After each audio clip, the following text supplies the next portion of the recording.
다시 접촉되지 않으려면 무엇부터 바꿔야 되나? 우선은 제일 중요한 게 힘, 그 다음에 균형 감각, 그 다음에 습관, 이 세 가지가 잘 병행이 돼야지 재발률이 떨어질 수가 있어요. 원래 뭐 운동하시는 분들은 한 번 이렇게 확 꺾인 다음에 골절이 있거나 아니면 심하게 좀 붓거나 그랬을 때는 재발이 되게 많아요. 그러니까 그러면 그게 완전히 낫지 않는 상태에서 다시 운동이라든지 일을 하다가 또 인대라든지 근육이 약해져 있는 상태에서 손상을 받는 경우가 많고, 초창기에 치료를 잘하지 못한다라고 하면 인대가 얇아져 있는 경우가 있거든요. 그러니까 인대가 얇아져 있으니까 원래 운동하는 것보다는 훨씬 더 힘이 하중이 들어가는 게 약하겠죠. 그러면서 이제 또 다치고 이게 반복하다가 이제 끊어져 버리는 거예요. 인대가 원래 예전처럼 완전히 똑같이 그렇게 변하진 않아요. 그 상태에서 이제 강화를 해주면서 조금씩 그 다친 부분이 조금씩 채워져 나간다라고 생각을 하시면 돼요. 근력이 발목 주변에 근육이 많아지면 안정감이 있겠죠.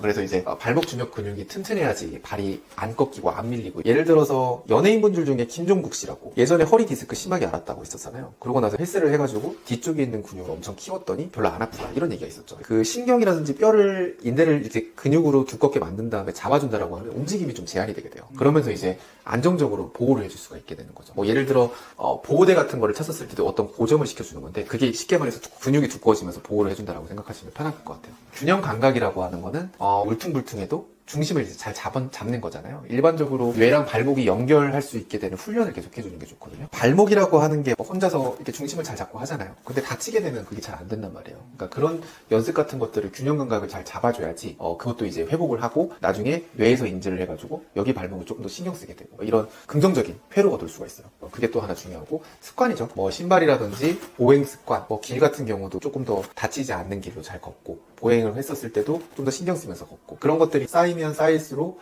이제 만성염증으로 빠지지 않고 거기 부분이 회복이 될 수 있는 가능성이 훨씬 높아지게 되는 거예요. 보행 습관이라는 건 계속 걸을 때 조심하자. 그쵸. 그러니까 습관이라고 하는 거는 보폭을 조금씩 줄이는 거. 원래 있던 보폭보다 조금 줄이고, 회전, 그러니까 갑자기 확 꺾거나 이런 것도 좀 피해주고, 울퉁불퉁한 길, 뭐 돌이 많거나 그런 것도 좀 피하고 우회하고 안전하게 할 수 있는 그런 게 중요하고요. 한 발로 10초에서 20초 정도 이렇게 버텨가지고 쓰는 연습, 이것도 되게 좋아요. 재활 치료할 때 제일 좋고, 이게 그런 것들이 좋다라고 하면 눈을 감고 균형 잡기가 더 어렵거든요. 그러니까 이 뇌 쪽에서 인지하는 기능 자체가 눈을 뜨고 균형을 잡는 거와 감고 잡는 거는 차이가 좀 있어요. 그래서 눈을 감고 있었을 때 좀 더 뇌랑 발목 쪽의 인식이라고, 이런 것들이 좀 더 조화롭게 되면서 더 빨리 나을 수가 있어요. 그 다음에 한 발을 뭐 까치발로 짚고 계속 벽을 잡은 다음에 계속 연습해주고, 이런 것도 재활 치료에 도움이 될 수가 있겠죠.